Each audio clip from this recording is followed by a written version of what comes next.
Martin had worked the night shift at the old Westbrook terminal for 11 years. It was not a busy place, most routes had been moved to the new transit hub across the river. Only one bus still stopped there, the late-night coach from Millbridge, arriving at exactly 11:47 p.m. every Friday. Martin's job was simple: walk the perimeter, check the restrooms, and log any unusual activity. He carried no phone, no camera, only a flashlight and a heavy key ring. The terminal was a skeleton of its former self, with cracked tiles and flickering fluorescent lights that buzzed like trapped insects. Martin liked the quiet, but he also knew that quiet places had a way of hiding things. The first time he noticed the man was on a cold October night. The bus arrived as always, its air brakes hissing. Passengers stepped off, 3 or 4 tired faces, then a man in a gray coat carrying a worn leather suitcase. The suitcase was old, its corners stained with something dark that could have been oil or wine. Martin thought nothing of it, but he noticed that the man did not head toward the taxi stand or the parking lot. Instead, he walked to the far end of the platform, stood still for a full minute, then disappeared into the shadows near the abandoned freight depot. Martin blinked. He had looked away for only a second. He shrugged and continued his rounds.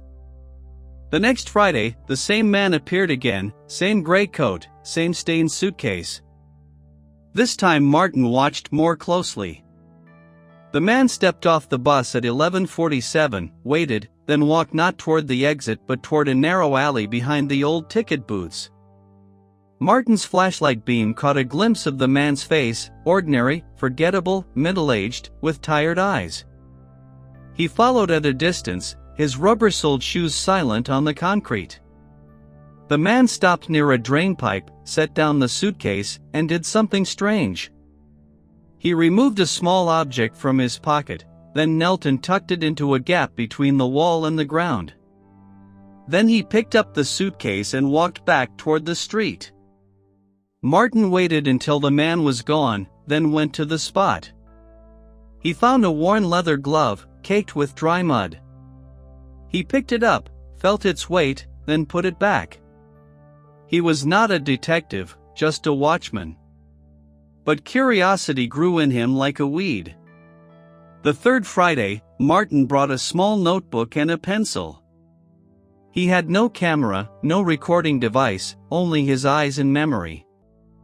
The man arrived again, and again he performed a ritual, walked to a specific spot, hide an item, then leave. This time it was a woman's scarf, faded and torn. Martin wrote down the location, behind the third pillar of the east colonnade. He also noted the man's walk, slow, deliberate, as if carrying a weight that was not physical. After the man left, Martin retrieved the scarf. It smelled of earth and something else, something metallic. His hands trembled. He decided that on the fourth Friday, he would follow the man beyond the terminal grounds. He told no one, there was no one to tell. His supervisor came once a month, and his only co-worker was a day-shift janitor who spoke little. Martin lived alone in a small apartment 2 blocks away. The story had become his secret, a silent obsession. Friday came, cold and drizzly. The bus arrived on time. The gray-coat man stepped down, and Martin hid behind a vending machine. The man paused, looked around, then walked past the taxi stand and turned onto a side street. Martin followed, keeping a full block of distance. The man walked for 20 minutes through empty streets lined with shuttered shops and darkened houses. He never looked back. Finally, he entered a small park, overgrown and forgotten, with a single bench and a dead fountain. Martin watched from behind a tree as the man knelt near a large oak, pulled a small trowel from his coat pocket, and dug a shallow hole. He opened the suitcase. Inside were not clothes but objects, a child's shoe, a broken watch, a photograph face down. He placed one item in the hole, covered it with dirt, and stood up. Then he spoke, not loudly, but the night was so quiet that Martin heard every word. "No one will look here," the man said to himself. "No one ever looks." He closed the suitcase and walked away in the opposite direction. Martin waited 10 minutes, then approached the oak. He did not dig, he simply looked at the fresh earth and felt a cold dread settle in his stomach. He understood now that these were not random trinkets. They were remnants of people who had vanished. The man was not a killer, at least not directly. He was a cleaner, someone who erased the last traces of the disappeared. Martin walked home that night in a daze. He did not sleep. He sat in his kitchen and stared at the wall, asking himself one question: what could he do without proof? He had no phone, no way to record, no witness. If he went to the police, they would ask for evidence, and he had only a scarf and a glove that he had touched and replaced. He could lead them to the holes, but the objects were small and could belong to anyone. He needed something more. He needed to see what was inside the suitcase. The next Friday, he made a plan. He would board the bus before the man arrived, hide in the back, and follow him all the way to his destination. It was risky, the bus driver might recognize him, and the man might notice. But Martin had no other choice. He was no longer just a watchman. He was a witness to something that had no name. Friday arrived with a sky the color of old pewter. Martin left his post early, telling the evening guard he felt ill. He walked to the bus stop 3 blocks before the terminal, where the Millbridge coach made an unscheduled pickup. He wore a dark cap pulled low and an old jacket he had not used in years. At 11:30 p.m., the bus arrived, nearly empty. Martin paid with cash, avoiding eye contact with the driver, and sat in the last row behind a tall seat back. He waited. The bus continued to the terminal, where the gray-coat man boarded as usual. Martin watched him through the gap between seats. The man took a seat near the front, placed the suitcase on his lap, and stared out the window. The bus pulled away, heading east toward Millbridge. For 45 minutes, they drove through suburban streets and then into a rural area of farmland and scattered woods. Martin memorized the turns: left on Old Mill Road, right on a gravel path, then a stop at a crossroads with no sign. The man stood up, nodded to the driver, and stepped off into darkness. Martin waited until the bus doors closed, then hurried to the exit. "Last stop?" he asked the driver. The driver grunted. "End of the line. I turn around here. You want to get off, get off." Martin stepped down into wet gravel. The bus drove away, and silence fell like a blanket. The man was already 50 meters ahead, walking along a dirt track between 2 fields. Martin followed, staying low, using the occasional fence post for cover. They walked for another 20 minutes until they reached a small abandoned farmhouse, its roof collapsed, windows like empty eye sockets. The man entered through a broken door. Martin crept to the side of the house, where a gap in the wallboards let him see inside. The man had lit a single candle. He opened the suitcase on a dusty table and began to arrange its contents. Martin saw them clearly now: a man's wedding ring, a woman's hairbrush with long dark hairs still tangled in it, a child's drawing of a house and a sun, a pair of eyeglasses with one lens cracked, a keychain with a small metal fish, and several photographs turned face down. The man picked up each item, held it for a moment, then placed it in a different order. He seemed to be remembering something, or perhaps performing a ritual of forgetting. Then he took out a small notebook and wrote something with a stub of pencil. Martin strained to see but could not read the words. The man closed the notebook, put it in his coat pocket, and began to repack the suitcase. He did not look sad or angry, he looked empty, like a machine following a program. Martin's foot slipped on a loose stone. The sound was small, but in the absolute quiet it was a gunshot. The man froze, then turned his head slowly toward the gap. Martin held his breath. The man stared for 5 seconds, then 10, then picked up the suitcase and walked to a back room. Martin heard a floorboard creak, then nothing. He waited, then risked a glance. The room was empty. There was a trapdoor in the floor, slightly ajar. Martin had a choice: leave now and never know, or go down. He lifted the trapdoor and saw wooden steps descending into a root cellar. He climbed down, his flashlight off, using the ambient light from the candle above. The cellar smelled of damp earth and something else, something sweet and wrong.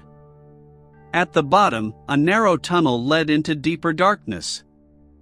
He heard footsteps ahead, so he followed. The tunnel ended in a small underground room with earthen walls. And there, the man stood waiting. His face was calm, almost friendly. "You've been following me for weeks," the man said. "I saw you at the terminal. I saw you behind the tree in the park." Martin said nothing, his throat was dry. The man set down the suitcase and sat on an overturned crate. "I'm not going to hurt you," he said. "I've never hurt anyone. That's the truth." Martin found his voice. "Then what are you doing with those things?" The man looked at the suitcase. "I clean up after others. People go missing every day, everywhere. Most are never found. Families hire people like me to make sure nothing is ever found. I don't ask questions. I receive a package, I take it to a place, I bury it or burn it. The suitcase is my last job. I've been doing this for 12 years. Martin felt sick. "How many?" The man shook his head. "I don't count. That's the rule. No names, no dates, no memories. But I broke the rule. I started keeping one item from each. The glove, the scarf, the shoe. Small things. I couldn't let go completely. So I hide them in different places, places I visit once a year. It's my penance." He pulled out the notebook. "These are the locations. Every item I ever took. I've been waiting for someone like you. Someone who watches." Martin stepped back. "Why would you wait? Why not stop?" The man laughed softly, a hollow sound. "Because the people who hire me would find me. They have ways. And because stopping wouldn't bring anyone back. But you can do something. You can take this notebook to the police. You can tell them where everything is buried. They'll find dozens of objects, maybe hundreds. They might identify some of the missing. It's not justice, but it's something." He held out the notebook. Martin did not move. "Why don't you turn yourself in?" The man stood up. "Because I'm a coward. And because I know what happens to people who talk. But you're nobody. You're just a watchman who saw too much. They won't come after you if you do it anonymously. I'll be gone by morning. Take the notebook and leave now." Martin took it. The pages were filled with coordinates and descriptions: blue button, under the bridge on Elm Street, fourth piling, woman's wedding band, north side of the old quarry, behind the boulder shaped like a fist. He looked up, but the man had already disappeared through a different tunnel. Martin ran. He burst out of the farmhouse into the cold night, ran until his lungs burned, and found a highway. A trucker gave him a ride back to the city. He did not sleep. At dawn, he walked to a public library, wrote an anonymous letter to the police, and enclosed 3 pages from the notebook as samples. He kept the original. Then he went home and waited. 3 days later, the news reported that investigators had begun excavating multiple sites across the region, uncovering personal effects linked to at least 40 missing persons cases spanning a decade. The police asked for any witnesses to come forward. Martin did not. He returned to his night shift at the terminal. The Friday bus still came, but the gray-coat man never boarded again. Martin often thought about him, a ghost who had chosen to be forgotten. The story could have ended there, but Martin knew that the people who hired cleaners would not stop. They would find another man, another suitcase.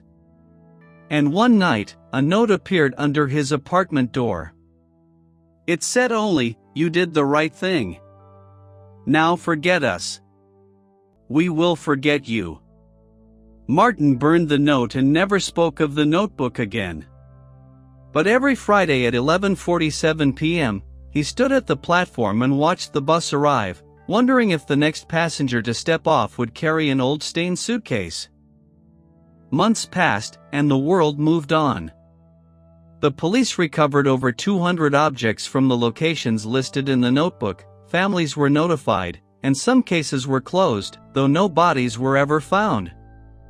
The media called it the suitcase ghost case, but without a suspect or a culprit, the story faded from headlines. Martin continued his solitary life. He told no one about the man in the gray coat, not even the police when they came to the terminal asking routine questions. He simply said he had seen nothing unusual. The lie sat in his chest like a stone. One evening in spring, as the last light drained from the sky, Martin noticed a new face at the terminal. A woman, young and pale, carrying a black duffel bag. She arrived on the 9:15 bus from a different route, but she moved with the same deliberate slowness as the man. She walked to the same alley behind the old ticket booths, set down the bag, and knelt. Martin's heart pounded. He watched from behind a pillar as she removed a small velvet pouch from her pocket and pushed it into a gap in the wall. Then she stood, looked around, and walked away. After she left, Martin retrieved the pouch. Inside was a single gold earring, tarnished and bent. He felt the weight of it and understood. The cleaners had not stopped, they had simply changed their courier. The man had been one of many. And now Martin had a new choice. He could ignore it, as he had promised himself he would, or he could begin watching again. He chose to watch. For 3 weeks, he observed the woman.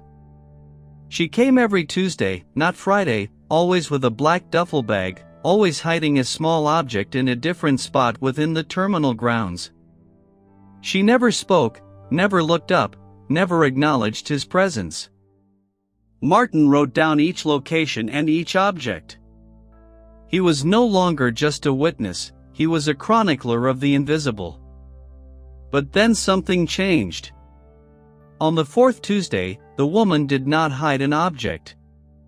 Instead, she walked directly to Martin's small office near the restrooms. She knocked. He opened the door, and she stood there with the duffel bag at her feet. "You've been following me," she said. Her voice was quiet, tired. "I know about the man before me. He told me about you before he disappeared." Martin stepped back. "Disappeared?" She nodded. "He was found in a river 2 months ago. Accidental drowning," the police said. But he didn't drown. He was silenced. And now I'm here to tell you to stop watching. Not because I want to hurt you, but because the people above me know about you. They have a file. They know where you live, where you work, what time you take your breaks. They don't kill witnesses, Martin. They make witnesses wish they were dead. She reached into her coat and pulled out a photograph. It showed Martin walking home from the terminal, the same route he had taken for 11 years. This was taken last week. They wanted you to see it. Martin's hands shook. What do you want from me? The woman looked at the floor. I want you to leave. Quit your job, move to another city, and never mention what you saw. I'm giving you a chance because you're not a threat. You're just a man who noticed too much. If you stay, they will make your life hell. Not murder, not violence, but constant fear. Lost jobs, broken locks, strange cars outside your home. They are very good at this. She turned to leave, then paused. One more thing. The notebook you gave the police? They only got 3 pages. You kept the rest. Burn it. Tonight. She walked away, and Martin closed the door. He sat in the dark for an hour, then took the notebook from its hiding place under a loose floorboard in his apartment. He had copied every page, memorized many of the locations. He could have gone to the press, to a journalist, to anyone.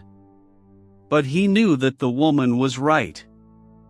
These people were not killers, but they were erasers.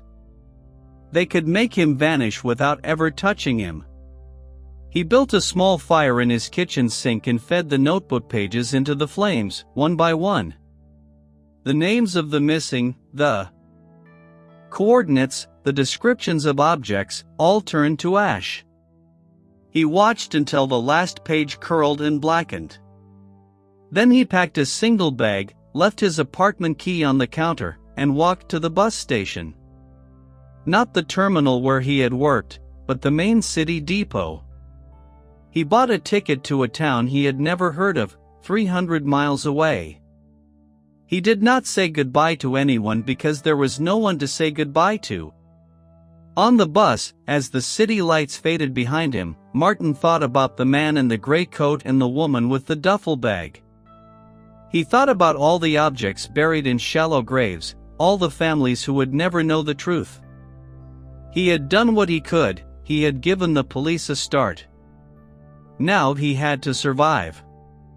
The bus drove through the night, and Martin fell asleep against the window. He dreamed of a suitcase, old and stained, opening to reveal nothing but darkness. When he woke, the sun was rising over a small town with a single traffic light and a diner that served coffee in thick mugs.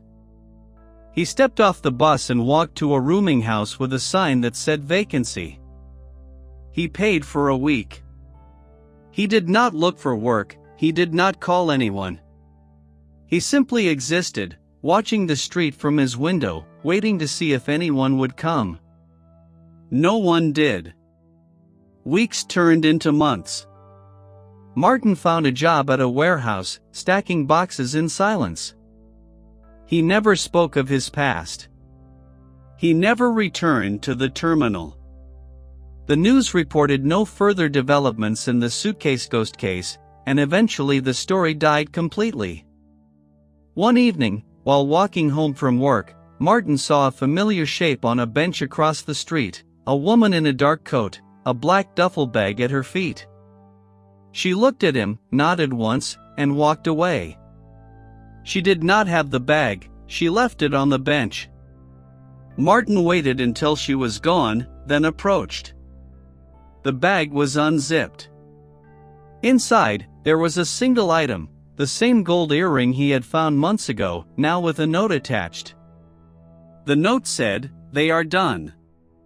The network was dismantled by an anonymous tip from someone who kept a copy of the notebook. "Thank you. You can go home." Martin read the note 3 times.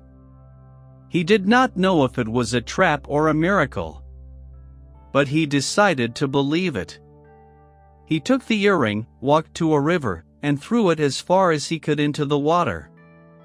Then he bought a bus ticket back to the city. He did not return to the terminal. He found a new apartment, a new job, and a new routine. And every Friday at 11:47 p.m., he would stand by his window, look toward the direction of the old Westbrook terminal, and remember. The bus still came, he knew. But no one got off anymore carrying a stained suitcase. The nightmare was over. Martin had won, not by fighting, but by refusing to forget. And sometimes, that is enough.